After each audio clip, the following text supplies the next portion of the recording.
ஜனவரி 23 தை 10. துன்பத்துக்குப் பிறப்பிடம்.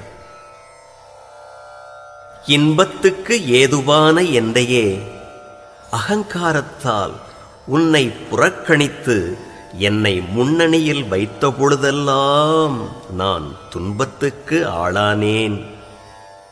துன்பப்படாத மனிதன் உலகில் இல்லை.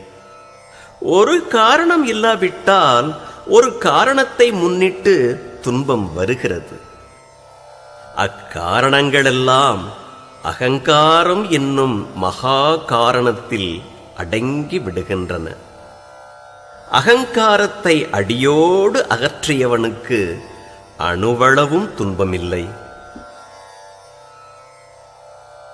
ஆங்காரம் என்னும் மத யானை வாயில் கரும்பாய் ஏங்காமல் எந்தை அருள் எய்து நாள் எந்நாளோ. தாயுமானவர்.